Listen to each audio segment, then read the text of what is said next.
How you doing, everyone? Welcome back to another episode of EUGE, an inside look at chasing a dream. Our guest today is Kyle Burtman. Am I saying it right? You are correct, sir. Kyle Burtman is a brand new stand-up comic here in Denver, Colorado. Kyle went through the Chuck Roy, what is that, community college? Community College of Denver, yes. Community College of Denver. Chuck Roy teaches that show. He's a local comic here. He teaches that class. What'd you think? It was really great, really helpful for me. I was one of the few comics who did it before the class started, but I only had like a little bit of experience, so it was like perfectly timed for my development as a comic. Yeah, so I took it. I learned a lot from it. So you did. You were a comic before. Yeah, but it was more of like I tried it out, but wasn't really fully committed. And then it was right around the time when I started hitting it really hard. Was when I started taking the class. So I went from like 2 mics a week before that to like 8 to 10 during the class. So that's when I really developed a lot. How long have you been doing stand-up comedy in general? It'll be a year. It's about a year right now. Really? Yep. And what got you started in the business? Well, I've always been a huge fan of comedy like my entire life. Like I try and trace it back. Like all my huge interests as a child had something comedy related. And it's something I always wanted to do, you know. And I moved out here last October, and one of the reasons I moved out here was there's so much more I wanted to do, like so many things I wanted to try, but I just, for some reason, couldn't get out of my comfort zone. So out here, I'm just like, brand new city, state. I was like, you know what, I've always wanted to. I'm going to try it. And by out here, we're talking about Denver, Colorado. That's our background is the nighttime skyline of Denver, Colorado. Denver, Colorado. There, where's that? Union Station right there. Union Station.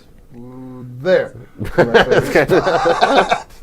Yeah, it is a Union Station. So yeah, very, very cool. All right, so you say you moved here. Yep. You just came here. Where'd you come from? Massachusetts. It's like Boston area. That's a big move. Yeah. Did you move to Denver specifically for comedy, or did you? No, but it was a huge plus. Like I didn't realize how big of a comedy scene Denver was until I came out here. But I mean, I had some family out here. I just came out to stay. Just get out of my comfort zone for a little bit, see what I could do. And I'm working. I'm in school. I'm doing comedy. Like I'm doing a lot more out here than I was doing back home. Did you do any comedy at home? Back home? I did not. No. No, I didn't. It's like living in Denver. And I like riding my bike and taking the bus. I can make it to like 10 mics a week. I lived outside of Boston, so I didn't drive. I didn't have a car, so it'd been a lot harder for me to get my start.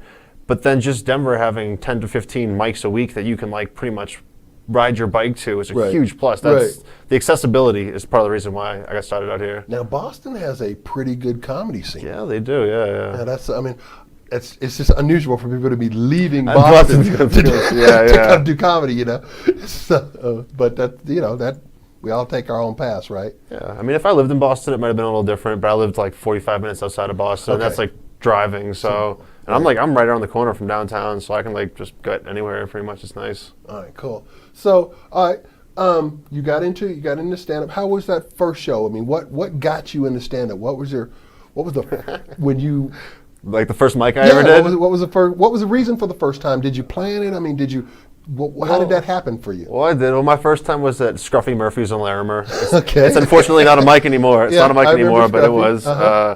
And I went there my first week just to scope it out to see what it is. I didn't want to like push myself into it. So when I scoped it out, I was like, oh, it's kind of cool environment. So I came back the next week and I must have got like a half a chuckle the entire time, but that's all it took. I was like, oh my God, it's the greatest feeling ever. You're addicted now. I was addicted, yep, from that moment. Right. So what made you get on the stage? I've always been pretty vocal.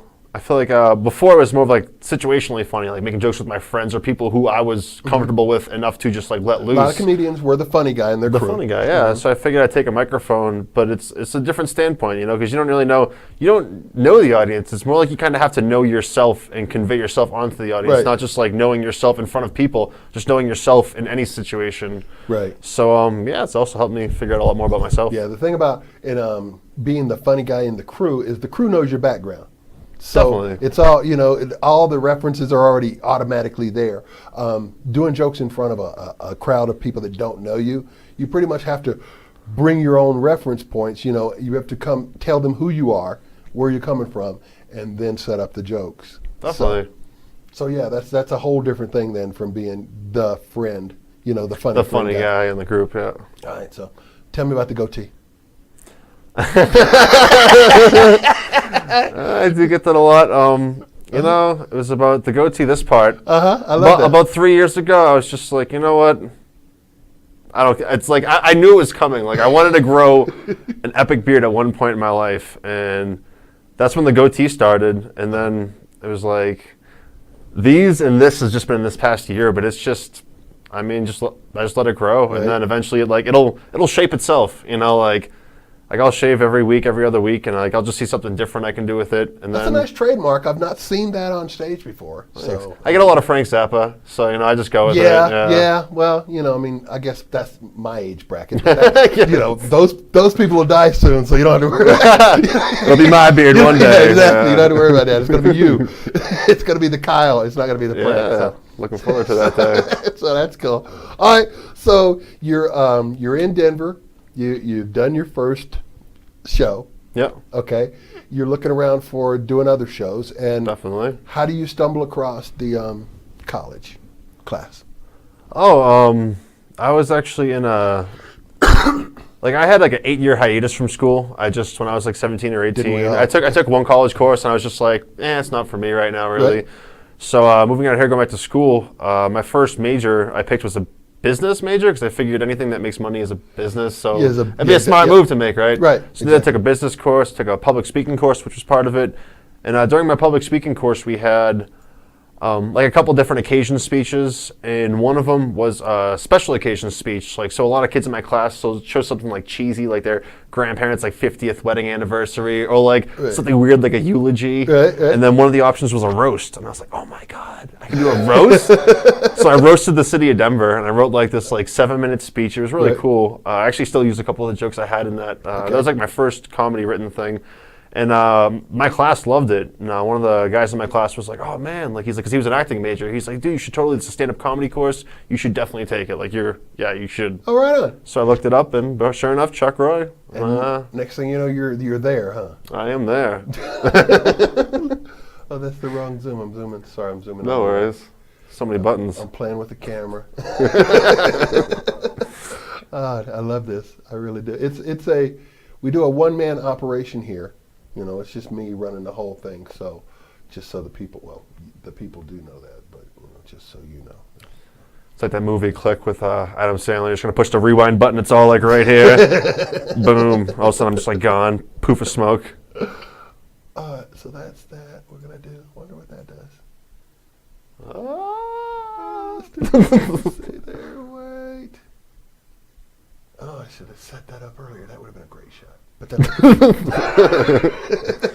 the things you think of after the show starts. Right. Yeah. So you were at the Ari's Tavern. I was. You did. What show was that in after your?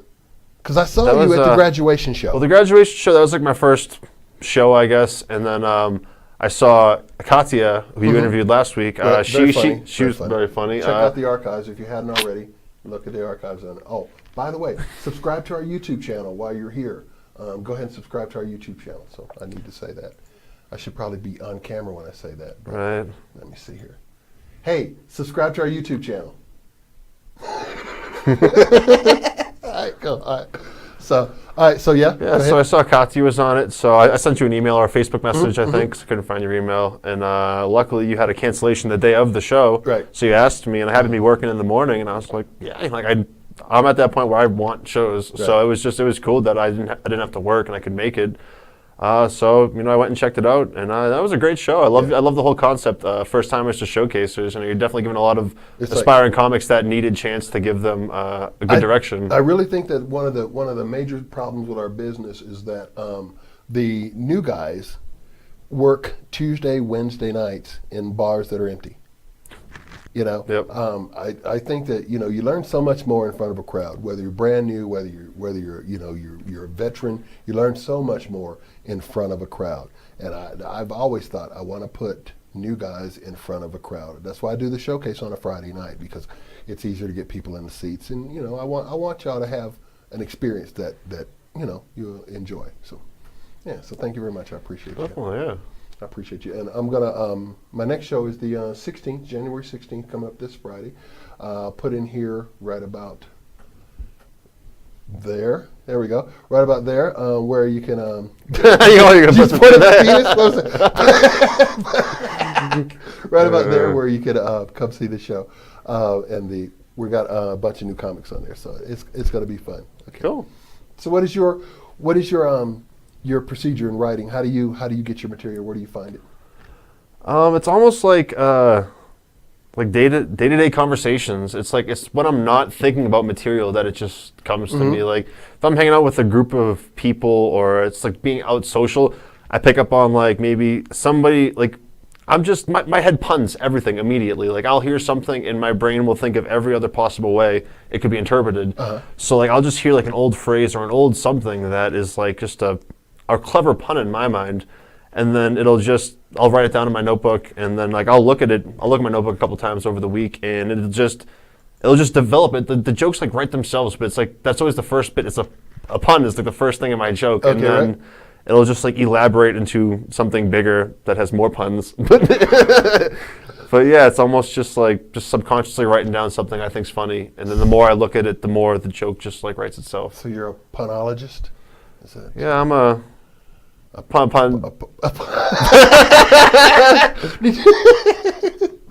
A pun, did you say? A pun, yeah. A bit of a pun slinger. Yeah, there you go. I like that, pun slinger. I like that. Cool. All right. So, what is it's just coming to you? Do you not sit down? You don't have a book with your jokes in them? Well, I do have a joke. I'm actually I have a couple scattered like notebooks that are full of like ideas for jokes and bits. But like I've actually started I have a bigger notebook which I'm consolidating like all my written stuff. I'm writing word for word in this, so I can have like just one big book of everything I have, not like a bullet point that I have to remember the rest of it, but like everything written down word for word. And then once I finally, because it's a big work in progress, and then once that's finally filled out, I'll be able to like arrange jokes better for a show. Because it's like I have so much just scattered material, and what helps me clump it together is finding transitions or finding a way to link two jokes together or two bits together.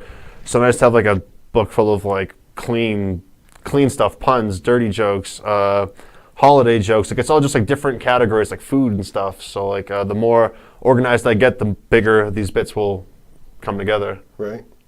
And how goes it? I mean, you're out of there doing the open mics and whatnot here in Denver, Colorado. What's your impression? What do you think? I mean, being someone who moved here to start the comedy scene, everybody thinks it's you come in here, you're going to be an instant star here. Yeah. You know. Well, it's definitely a work in progress. I mean, I didn't expect too much off the bat, but here, like my year in, it's finally starting to pay off. I'm getting showcases. I'm just like generally more comfortable on stage, and I'm starting to get recognized. Like other comics, like bigger comics, remember my name. Like I'm getting better slots at open mics. It's all about the drive. You know, if you're gonna say you do one joke twice a week for a month, that's like 8 times. It's not really gonna grow. But if you do one joke 8 times in 1 week, that joke is not going to be the same joke you started off with. And just going to these open mics and trying it out in different like formats, you'll figure out different ways to go with it, and therefore you'll have your better joke. I always try to tell the young comics just getting started that if a joke works for you at an open mic, that's great. Do it once, do it twice, and then if that's cool, set it aside and do something different, because you really can't work a joke without a crowd. I mean, you can tell whether a joke's going to be funny, because if you do the joke and you get the laugh where you thought the laugh was going to be, then you're there. You're pretty much set for the joke. But as far as like working that joke out, you need to have a crowd there. You need to feel out like is it working at this side? Is it working on that 27-year-old? Is it working on that 45-year-old? You know, is it where does this joke fit in my lifetime of comedy? Where does this joke work for me best? Because eventually you're going to get so much comedy, so many jokes, that you're going to need compartments for them. You're not going to have stage time for every joke that you have. Definitely. So you're going to have to figure out quickly where this joke goes. I mean, what slot do I put it in? Where is it big enough to be in the big show? Does it go up front with the hard stuff when I'm really trying to connect with the audience? I always put really good stuff up front because you really want to connect with the audience right off the bat. You know, you want to come out there and have them like, bam, oh really, I like this guy. Once they say in their mind, I like this guy, doesn't matter what you do. You're set. It's just like you're the funny guy in their crew now. You know, you're their friend. Yeah, you definitely, you're going to have that like intro or somehow like, the audience doesn't have to like you as long as they understand you. That's like the best piece of advice I've gotten from comics around town, and that definitely helps me. It has a lot to do. I think we're going to be watching my Ari's Tavern set in a bit, and it comes into that play in the beginning of that. So, which is it was a good set. It was. I enjoyed it. I enjoyed it. I enjoyed your graduation set better. Okay. You know why? Because you're in front of your own crew. You're in front of a group of college kids that got all of your reference points that you didn't. You know that what. When you hit a place that you don't know, when you hit like Ari's Tavern or you hit a bar that's got, you know, adults in it that are above your age, you know, like I said, you got to introduce yourself. You got to tell where your reference points are. Yeah. Your audience there that night, they know your reference points. They're all from the college. They're all your same age. You know, they're gonna dig you right off the bat, and you were hitting them right where they live. All of your jokes were spot on to those kids, and you know, I call them kids because of your age. You know, fair enough. All the jokes were spot on to put to that crowd, and they loved it, The Ari's Tavern crowd, they liked you a lot. They did. I mean, I could tell by the video they liked you a lot, and you can tell in the video there were some points where, you know, you kind of got off your game, but you know, those are the things you learn. Those are the ways you learn this business. You know, it's like the business is to make strangers laugh, to learn how to make people that don't know you at all laugh. You know. So anyway, that's just. Oh yeah, no, it's already like the setup for Ari's Tavern, like the tables scattered on the sides and it goes deep into the back. Like the Buntport Theater's all like nice up front. You get your 60. Exactly. So I mean, but no matter what, each show's a learning experience. Up front, yeah. Great. So and then there's just that black backdrop with just the spotlight on me. There you're like, so what else are they gonna look at? You know? Yeah, exactly. I mean, Ari's Tavern, you got the Christmas tree, the rhino's head. Like, there's so much other stuff to look at. They're distracted by that. I've never put the rhino's head on actual. Well, I should do that. I should. Put that thing is pretty sweet. Ari's Tavern has the biggest friggin' rhino. People. When the people that ask me, the first thing they ask me, is that a real rhino's head? It's not, but it's as big as a rhino. I mean, it is that big. So it's big. Yeah, it's big. I'll have to put that up, but yeah, it was a good show. All right, let's get into it. Let's have a look at what happened here. So this is going to be your Ari's Tavern set. Ari's Tavern set. Applause for Kyle Burtman.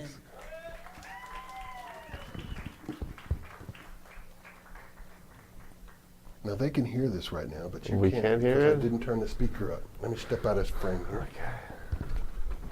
What's up, Ari's Tavern? How you guys doing tonight? It's my first time here in this fine establishment, which means a lot of you people are probably new to me. That's not how that goes. Which means, yeah. So this is all part of my act. They just assume I'm going to bomb here. Since, watch. So you laugh so much harder because they're not expecting it. But yeah, so it's my first time here. So a lot of you guys are new to me, which means I'm probably a new face to you as well. And I know what you're thinking. And the answer is yes. My mom was gangbanged by Frank Zappa, Serge Tankian, and the evil guy from Wild Wild West. That's funny. My name is Kyle Burtman. I shouldn't even laugh at that. I moved to the beautiful state of Colorado a little over a year ago, which means I haven't run out of weed since a little over a year ago. That's great. But anyways, when I moved here from Massachusetts, I thought to myself, you know, there's going to be snow and mountains everywhere. It's going to be great, right? I get here, it's nothing but sunshine and homeless people. You know, they were saying back my way, it's welcome to Boston. Go fuck yourself. I don't know if you knew it. You were saying out here as well. It's welcome to Denver. No, I don't have any change. Homeless jokes usually go over pretty well around here. You could say they're right up our alley. That tree is distracting as hell. It's Isn't it? right. But when I moved out here, I made some pretty healthy changes, and I started doing yoga. I ride my bike everywhere now, and I started eating healthy. I'm a vegan now. I only eat weed. No, I actually used to be a vegan when I was younger. I love Up it. until about 2nd grade, when I first picked my nose and ate it. If you guys haven't, you're not missing much. It's not that great. That's sick. Speaking of eating boogers, anybody here used to play Oregon Trail? Yeah, fucking great game, right? You get your caravan of 5 people. I'd always name them after my ex-girlfriends and childhood bullies and hope they'd all die of typhoid fever. But yeah, I used to play from like sun up to sundown. I used to have a real problem. And I kept dying of dysentery from eating wild birds. So I had to quit cold turkey. But I recently relapsed, you guys. That's right. I fell off the wagon. Right back onto the wagon.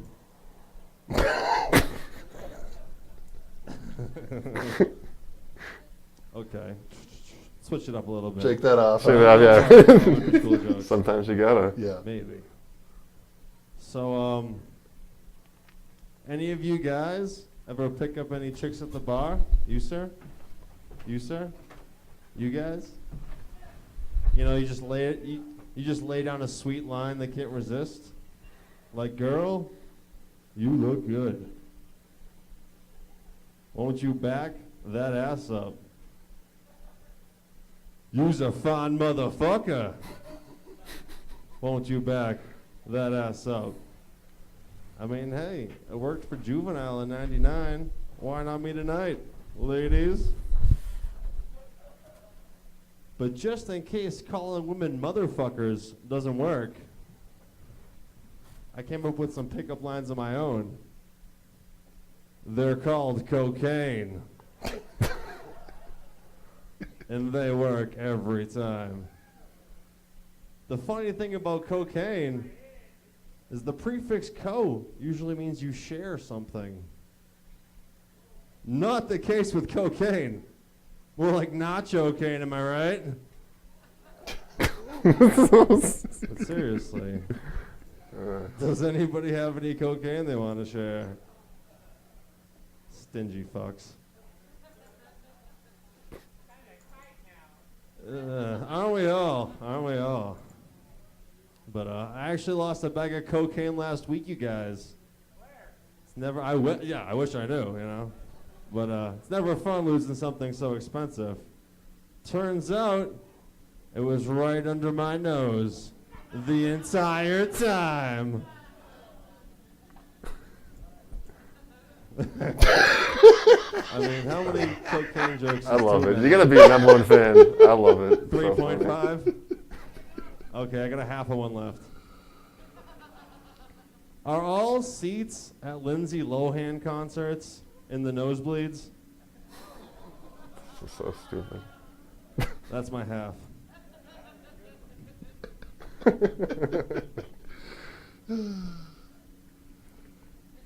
Oh yeah, raising awareness for liver cancer. That blue ribbon. I see one of the guys at the Okay, table let's switch shouting it out up, like, switch it "Oh, up." perhaps blue ribbon" or something Oh. like that. So I bought some LSD the other day. Anybody here partake? Yeah, well, talk to me after the show, sir. But so I bought some the other day, and I asked the guy who I got it from. I was like, hey, how is this stuff? Is it any good? He's like, yeah, man, that shit's the bomb. How much do you want? I was like, oh, cool, man. Let me get a Gaza Strip.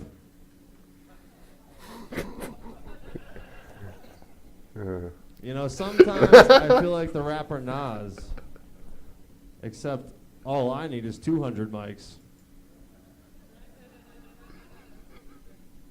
You know, my grandma taught me everything I know about LSD. She really knows her needle point. Maybe not the If right you crowd guys for don't LSD get jokes, those but I wanted jokes, to, I wanted to I do don't them. think so. I wanted to do them. You just don't eat enough LSD. That's all right. But me, I do. I'm not ashamed. I'll scream at the rooftops, you know? I'm very comfortable with my masculinity. Yes, masculinity.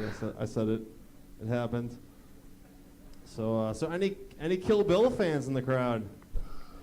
So you guys know who David Carradine is, right? Bill from the movies. I don't know if you guys heard about this. They recently found out he was gay. Yeah, it's a shame. No one ever knew, though, you know? He never came out of the closet. I heard he got some bad advice before he died. His therapist told him to just hang in there. Like, do you think it was because he was inexperienced, you know? He didn't have anyone to show him the ropes? That's funny. That's funny. There are puns, guys. It makes it okay. If it's a pun, it's fine. Puns make the world go around. But on the gay note,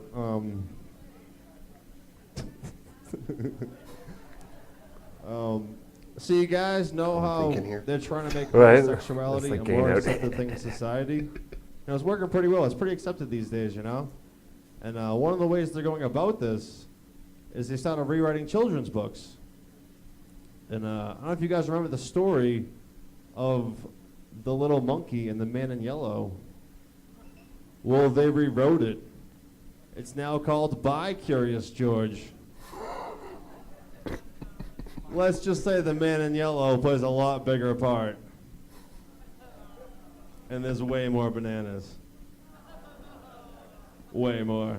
I told that joke in Chuck Roy's class, and he was like, "Say something about bananas." So I put the banana Let's get tag in topical, there. you guys. I don't know if you guys heard about this. They recently decided to have this year's upcoming presidential elections in Japan. They're going to call them the presidential erections. Really? heard I this love is it. I pretty stiff like it. Yeah. competition. It's topical. Come on, can't go wrong.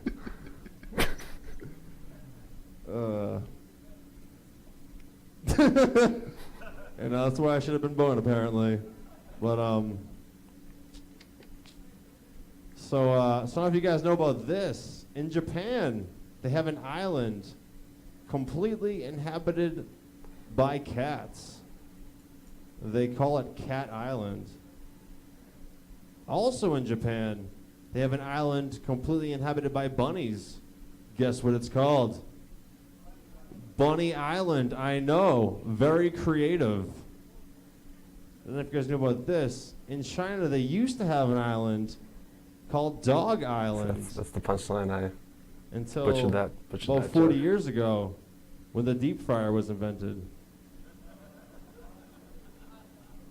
You know, where do you think the term doggy bag came from? It's hard to finish a whole dog in one sitting. Trust So me, I funny. know. Anyway, speaking of doggy bags, it's the holidays. You guys excited? Delicious food, family, friends. It's great. And so yeah, Hanukkah started on Tuesday. All right, you guys getting down with Hanukkah? I love it. The food's delicious. So I feel like me and my family are going to celebrate Colorado style. So on the 8th night of Hanukkah, me and my aunt are going to make THC-infused potato pancakes. We're going to call them Boom Shakalotkas. That's funny. I'm looking forward to it. We Absolutely. did make them too. Boom And they were very shakalaka. That's good. good. Where they go? Well, yeah, they were delicious. We made them. Yeah, so Christmas is coming up as well. You know, it's like a week away, and see, I was raised half Christian, half Jewish, which meant I bought my entire family Christmas presents. I just refused to pay full price for any of them. And growing up, I always wanted to be a moil. Does anybody here know what a moil is? A moil is a Jewish man who performs circumcisions. I know. Weird thing to want to be when you grew up, but me, I did.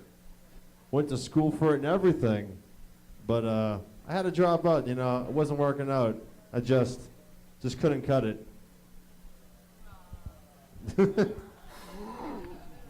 We're having fun. That's like the worst. That's like the worst that joke's ever done. Before I go to my last joke, let's give it up for yourselves for coming out, supporting comedy.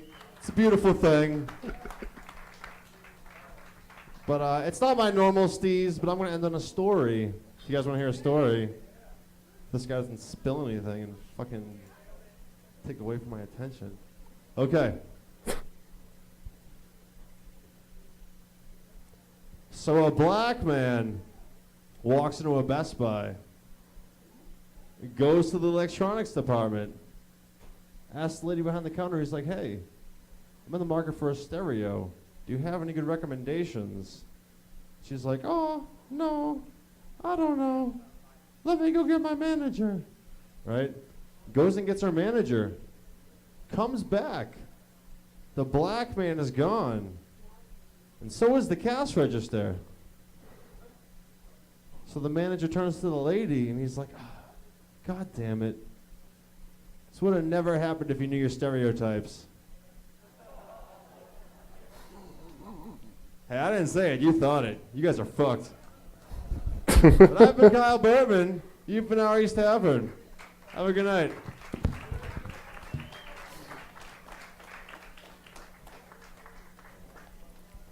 Kyle Burtman. So there you are. There I am. What'd you think of that? I liked it a lot. It's really cool to see recordings of yourself on stage because there's a lot of little subtleties you don't notice while you're up there, Right. Mm-hmm. And I'm just watching it. You get to see all the little things you didn't realize when you're up there. It's a good learning experience. Yeah, I see a handful of things I could have done differently. Such as? Not over-personalizing my intro caused me to stumble up a little bit. And then you either got to have a lot of confidence and close strong on a joke, even if it doesn't go well or not, or it's always good in comedy to end on a good laugh. If you're going to tell a joke and that's supposed to be your last joke and you don't get a laugh, it's not the best way to get off stage. So that's why you never announce your last joke. Fair enough. I've got advice to do either or, but that's always a good thing, kind of. Yeah, because I noticed I don't see the upside to saying this is my last joke.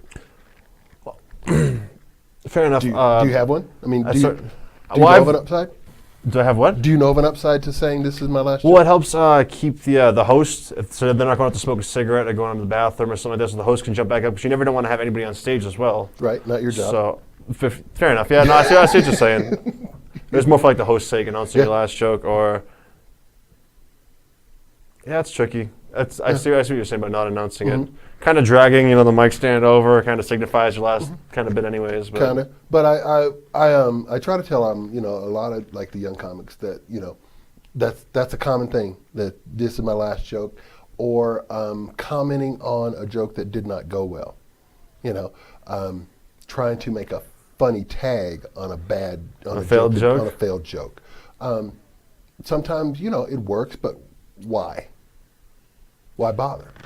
It's good to not give up on a joke either. If it bombs, make a joke about it bombing, so you can at least get a laugh. That's kind of good policy. But if it's absolutely failed, where you're going to tag it and it's going to be worse than it was without you even tagging it, then I see what you're saying there. If you get a tag, most people tag it by, that didn't work. Or never doing that one again, pulling out their notebook.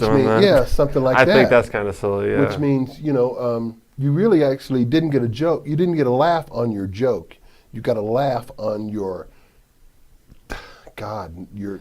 lack thereof a joke. Well, being that didn't work. That's that's not funny. If you can find there are lines that people do that throw that'll throw it out there for a joke. I just say that I'm just trying to. I don't see some of the. And a lot of times I always tell the comics that when I say something, you have to take it as whatever it is. I don't have all the answers. I don't know what, I can't tell you what the comedy business is going to be in 20 years because I'm not going to be in it, But I can tell you how to write a joke. I can tell you, kind of structures of and I can use my experience to go forward. But I always tell comics that everything I say, you have to put it into your own. You either toss it, take it, or throw it away, or whatever. It has to fit into your life or your structure to make sense to you. And if it doesn't, you got to get rid of it. But I do try to tell. I don't see the sense in tagging a bad joke. I really don't see the sense in doing tags in general, unless the tag is better than the punchline. If it's a lateral move, do another joke. Like the most famous tag joke in the world is, you might be a redneck if. It's one joke with a billion tags. Okay. I don't see the sense in doing, here's my punchline, here's a tag to my joke. If that tag is not going to raise the bar somehow, if your original punchline wasn't a setup for that tag, if it wasn't a fake punchline because you got a better punchline coming, then why bother tagging it? Well, you can there's more, I feel like there's more, well, obviously you have a lot more experience than I do in the comedy industry, but like a tag could be a great transition from like two things that don't go together at all, and just make like a weird tag that doesn't even have to make sense, but it could be a transition into the next joke, which could be kind of funny in the right context. I feel like that's kind of good advice about not, especially not being like, oh, that's a bad joke. I've never said that. I can't see myself saying that. But being like, oh, like if it's like the circumcision joke, the Moyle joke, like, oh, should have saved that one for Temple. Like something like that. Like not making a joke out of the tag, not just saying something about a joke. I don't know if that makes any sense to you. No, I understand. I mean, I can see where that would actually get a laugh. Yeah.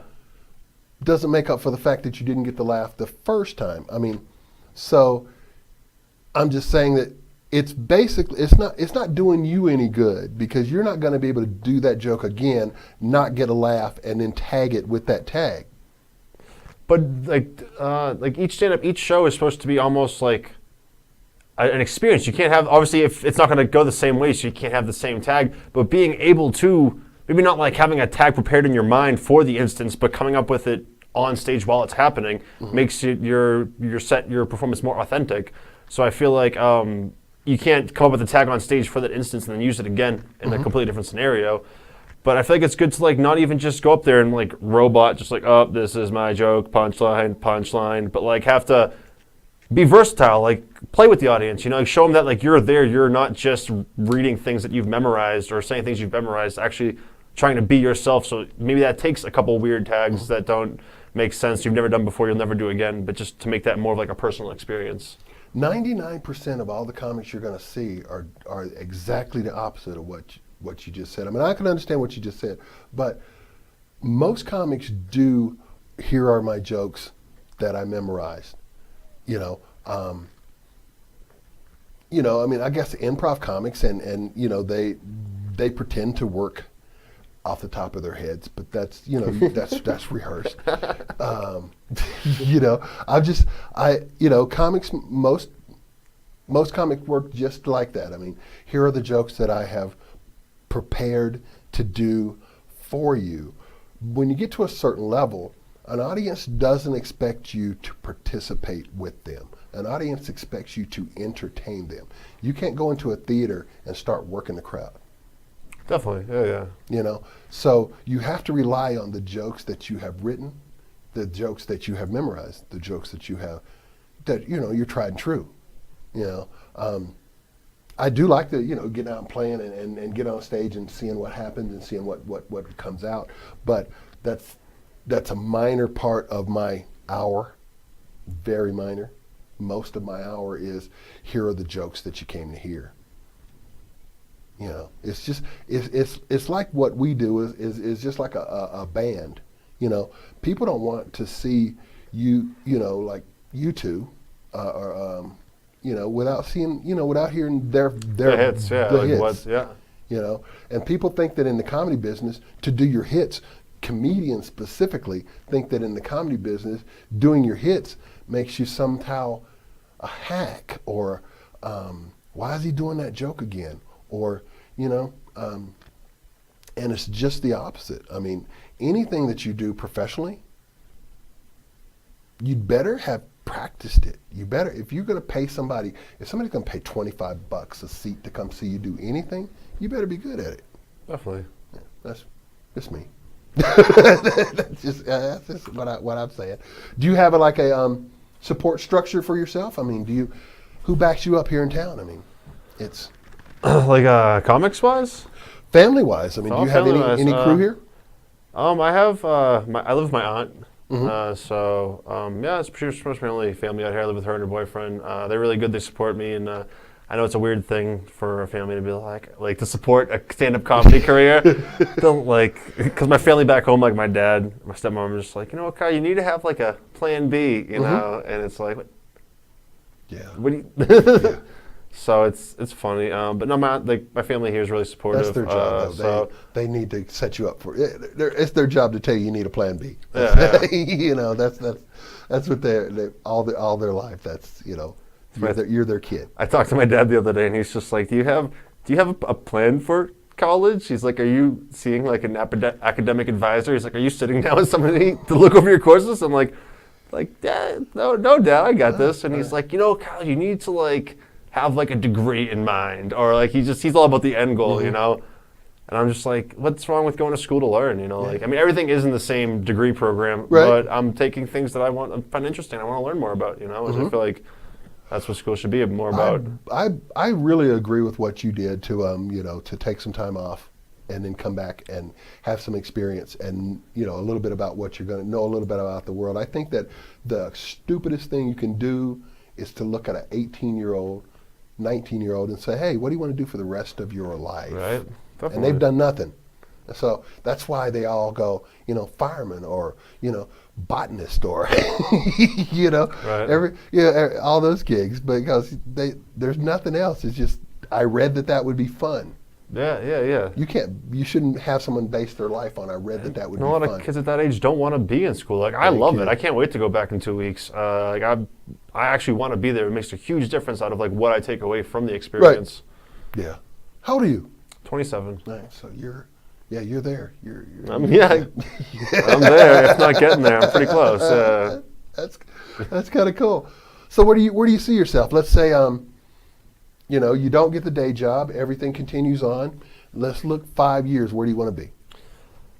Well, like necessary money aside, because obviously I could work any shitty kitchen dead end job just to pay my bills, you know. But I mean, like, my entire life I've always been told, like, you know, like, you don't rush too much into anything. Well, not by my parents, but by like people who I take good advice from.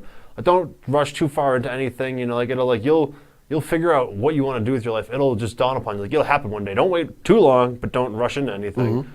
So like when I moved out here and there's that first half a chuckle I got at that first open mic, I was like, oh my God, there was like something to this, like the feeling I got from it, just everything involved. And so like comedy is my arrow, is where I want to go, is where my passion in life, whether it be to be a successful stand-up comic, kind of sounds oxymoron-ish, but if that could happen, I would love for that. Or even I love to dabble in like comedy acting or comedy writing, or just something along the lines of making people laugh. There's the business right there. To be a professional stand-up comic, you have to be a comedy writer. You have to be good at writing jokes. You have to be able to look at a blank page and look at a newspaper or a blog post and go, bam, here's a joke. You know what I mean? That's the skill that you need to learn in the comedy business. So I try to tell, you know, all the young comics. One of my best friends when I was coming up, one of my writing partners had this great saying, don't get it right, get it written. Just put something on the paper every single day. Teach yourself to write a joke. A lot of comics nowadays, and I sound so old when I say that. Back in my day. Back in my day, we pull out a pad and we start, you know. But a lot of comics now, a lot of comics say, you know, I'm going to wing it. I'm going to go up there, and I got a little bit of structure, but I'm going to go up there and wing it, and we're going to have a great time. That's a wonderful thing to be able to do. But when it comes down to the business of stand-up, somebody's going to look at you and go, hey, Wednesday, today's Monday, Wednesday I need a bunch of jokes, or Wednesday I need a skit, or Wednesday I need an outline, or Wednesday I need an idea, because we're going to start working on it on Wednesday, we're going to rewrite it on Thursday, we're going to shoot it on Friday. You know, you're going to have to learn that skill set. And I liked your comedy. The thing that I like about the set that we just saw so much is it not necessarily, the reaction of the crowd, but the writing, the thinking, the thought process behind the joke. Puns are not easy to do. They're just not. They're not easy to do. They're not easy to make funny. They're not easy to set up. So it's really doing a pun is doing a backwards writing job on a joke, which is something if you can learn to write backwards on a joke, you can do anything on a joke. And doing a pun is exactly that. You have to get a pun first, then you have to get a way to get the pun out on stage second. So you got a punchline that you need to put a joke to, and then you got a joke that you need to get a setup for. So it's a backwards procedure, but it works. That's why I really liked your comedy, because I think that you could be a great writer because you think about what comes out of your mouth. You're not to the point of putting it down on a paper yet, which I'm gonna beat that into you. You got to write. You definitely got to write. But from what I saw at your graduation show, and from what I saw at Ari's Tavern, I really, really enjoyed the way your mind works as far as being a comic, and I can see that you can look at a blog or look at a post or look at a paper, and hey, there's a punchline. Now I need a joke. That's a skill set that a lot of comics don't have. I mean, a lot of comics do what you said. It just happens for me, in daily life. And they can go there and tell stories and stuff, but they something. Make that work. That's impressive. I can't do that. But that's a good thing to be able to do, is that. But that's a lie that you can't do that. If you can do what you did on your graduation, you can do what they do. You just need to expand it. I mean, you just need to tell where that pun came from. That's, hey, here's the pun, here's the joke, here's the setup, bam, that's done. Here's the story of that joke. Here's what happened to me, and blah, blah, blah, blah, blah, and however it comes out of your mouth. But for you to sit here and tell me that you can't do it's not that. It's just it's not even true. I don't think my day-to-day life's that funny for me to talk about it into a microphone and have people with their attention. Jokes I write, I feel are funny enough, but not if there was ever a story of writing a pun, which actually I did have one, but I haven't done it in a while. What's that funny is I'll say it, but I mean, stand-up comedy is about saying like what you believe is funny, and I believe the jokes I write are funny, but not necessarily my day-to-day life or the story of me writing the joke. So it's all like pick and choose whatever you want to say on the microphone. So yeah, I agree that stand-up comedy is about saying what you think is funny. I also believe that we are commentarists. We comment on what's happening. Like the Bill Cosby thing. All of that. That's what we do. Is that the things that make people uncomfortable to talk about? If you can make that funny and bring out a conversation, or I look at comedy. I mean, the thing I love about comedy, man, is that I know that if you come in and you sit down and you hit my rhythm, I can change your state. I can set you into a great state of mind just by telling you jokes. I can get the endorphins jumping off in your head for a half hour, for 45 minutes, and you'll leave here feeling amazing, like you've done 2 lines of Coke. I can do that for you. That's the thing I like about comedy. That's the thing, is that you can affect people in a way that people don't even realize. Comics don't realize the effect they have on people. I mean, you should wait till you've been in this business a while and talk to some of the people that come to your show that were having shitty weeks, shitty days, that you made their life better for 30 minutes. They can't even explain how much they appreciate that to you. I completely agree. It's probably the reason why I do it. It's like when you're stuck in the same kind of thing, it's kind of hard to see outside of the box, But like if you go to a comedy show, you laugh, you're not thinking about all the bullshit you've been stressing about all day for an hour. After that hour, you're clean, fresh state of mind.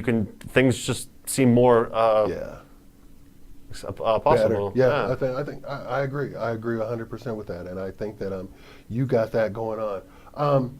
We also do a game here. I call it Pop a Caption, which is basically just what it sounds. We got some photos. I'll run through some photos, and if you think of something funny about the photo, let's say it. Cool. And Well, there's a gun rack joke right here. You might be a redneck if your gun has a gun on it. Is that even a that is gun? true. What is that? That gun has an extra gun attached to it. That's That gun is made of guns. crazy. Oh Yeah, my! what is he gonna do with that? My God, he's going like Squirrel hunting. Squirrel hunting for pheasants. Dick Cheney's nephew. That's oh my God, that's sick. That's I can't, wow. What does one do with something like that? Wow. And he's out there in the woods, and what is that in the background on his truck? Is that I don't know. I don't know. They're like headphones or something. It's quite loud. Yeah, it's probably been really pretty loud. Yeah. It's got a. Oh, okay. I'm gonna leave it alone. I don't know what the hell that is. Let's move on. Let's move on. Hey. Oh my God. I think I got a leak. Uh huh. It's transmission fluid. It's green. You think I can swim in this? Oh, Where's my hubcaps? you think Somebody stole my hubcaps? he's got rope holding his wheels on? Is that what that? 48-inch spinners. I can see it. These are my 48. Look at the wheels, but look at the windows are taped up. Like it's like I want all wheels. I don't care what car it is. Just give me the wheels. Duct tape. That's too cool. It's like, no, I'm not going to turn the music down.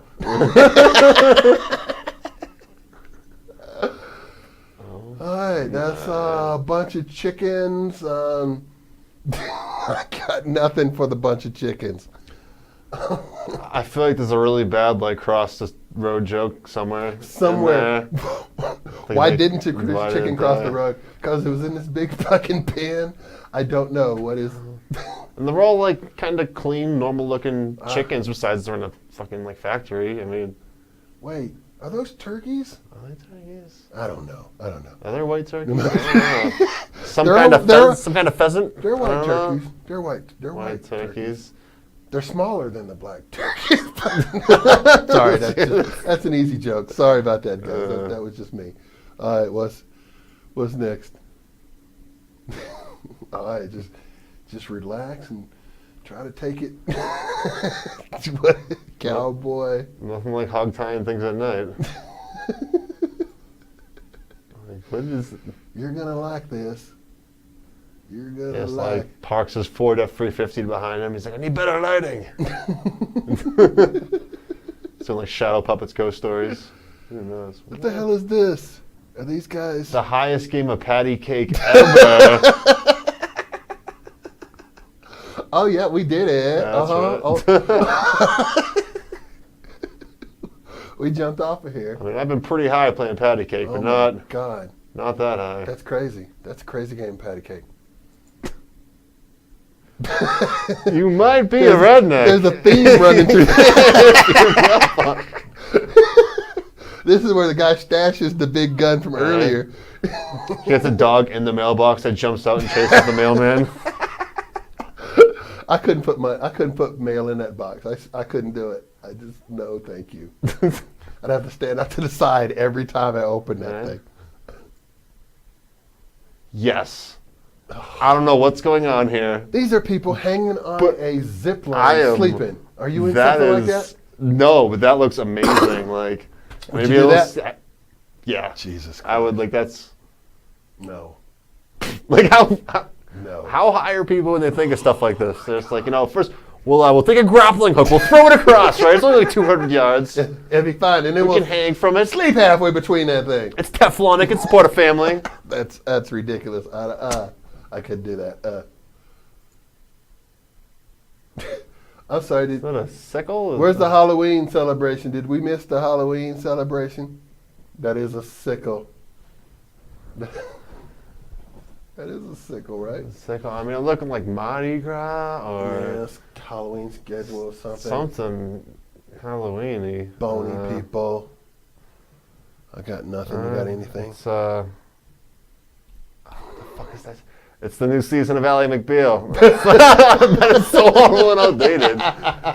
I can't believe Making you a did an Ally comeback. It's making a McBeal comeback. reference. It's making a comeback. Okay, for those of you who don't know, Ally McBeal was back in the 90s when Well, that's where my mind goes. it was the most famous The show 90s. for a while. It was so a great fucking show. famous. It was a Yeah, great- that was and then she went on popular. to do something else too, but I don't know what she was famous for. I don't think anybody else knew what happened after that. What the hell is this here? It's like bad idea. Is this bungee jumping together? Bungee jumping sideways. I love you too. Let's just do it. Oh, he's got Nike shoes. Let's do it. It's a really bad Nike commercial in Siberia. I don't know what that is. I have a crew that puts these together for me. Oh, so did they crop us out of a bigger picture where we actually knew what was going on? Yeah, I don't know what that is. That's crazy. That's, I don't know. It's like a taser. They're just like tasing them. Aww. Oh my. Tell me that's not cute as cute can be. He looks like Eddie. It looks like Eddie. That's Eddie Munster with Eddie Root hair. That is. Oh my God, that is Eddie Munster. That was one of those Wolf Boys. Did you ever see the Guinness World Book of Records? The Wolf Boys from like. Oh, yeah! Their entire faces covered in hair. God, I feel so bad for them. Except for they get really hot girls for some reason. Girls like Wolf Boys for some reason. I'm not sure why. That's kind of look I'm striving for. You know, eventually it's still gonna pan out. Get all the ladies. And it's gonna work for you. It's definitely gonna work for you. I like that. Yeah. Wow, there we have it. Yeah, that was fun. That was fun. I love fun. Yeah. Papa Caption. I like Papa Caption. That was fun. Wow, and the hour has flown by, dude. It has. Yeah, Hey, definitely. People come on the show thinking, what am I going to talk for an hour? And then it's just like, wow, an hour went by that quick. Yeah.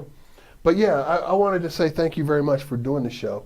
Let me get you back up here so we can get you back on too. There you are. That's my dude right there. This one. This one. This one. Which one's this better? one, This one. Yeah, This one. This one. That's you right there. All right. So you are here in the Denver comedy scene. I know all the people, most of our viewers, or a lot of our viewers, are young comics, people wanting to try to start out in this business. And a lot of the people I ask this say that, man, I've been in the business. I hadn't been in the business long enough to be giving any advice. But the reason I do this show is because people ask me all the time, how do I get into the comedy business? And I tell them, I don't know. I got in the comedy business 27 years ago. I have no idea how you do it today. But I got a show with a bunch of kids that are doing it and they know how to do it. So if you got any advice that you want to look into that camera, let's say you're somebody just starting, let's say somebody wanting to come to Denver for the first time and they're in the comedy business, they want to be in the comedy business. Got anything? If stand-up comedy is something you've ever thought about before and something you'd really like to try, do it. You might bomb your first 10, 20, 30, 40 times, but if you put in the work, you will get better. It definitely, it's not, the easiest thing in the world, but yeah, just give it a shot. And if you want it, go for it. And I'm here, I guess. Sweet. That, yeah. And the rewards are amazing, right? Yeah, no, The definitely. rewards it's a really high risk business because you never know every single time you get up there what's going to happen, but it's a big reward. It's the most addictive. It's the most amazing feeling to have 20, 30, 40, 50, 200 people say, man, you were just amazing. I love what you do. Thank you so much. I mean, it's and I always tell comics too that just by getting behind the microphone and telling a joke, you've done more than 90% of the people in this country could do. 90% of the people in the country could never get up there and just stand behind the microphone and start talking. So to do this it's really an amazing thing, and you're good at it. I look around. I say it all the time. This is all my equipment. I can talk to anybody I want to. We can live stream from anywhere we want to. I really wanted to talk to you because I really, really, really enjoyed your set, and I like the way you do stand-up comedy. So Awesome. Thanks. It means a lot, Eugene. thank you very much. I really appreciate it. And Burtman, I'm gonna say that right? Burtman, yep. That is Kyle Burtman right there. Kyle, do you have any shows coming up that you'd like to pitch right now? Do you? Website? Nothing to plug, unfortunately. I have a Mm-hmm. cool Facebook page. Yeah. What's What's your Facebook page? Well, it's just like Kyle Burtman on Facebook, but I also have a meme page. There's a lot of jokes I can't fit into a stand-up format, so I do Photoshop and I mess around with my memes. It's called Meme Myself and Irene. It's pretty funny.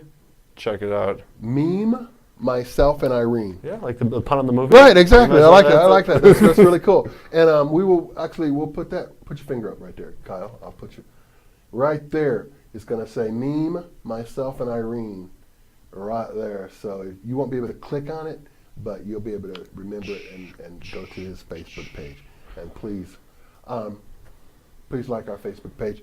Thank you, Kyle. Thanks for coming. Thank you so much for watching another episode of EUGE, an inside look at chasing a dream. We'll see you again next week. Y'all take care. Have a great week. We love you.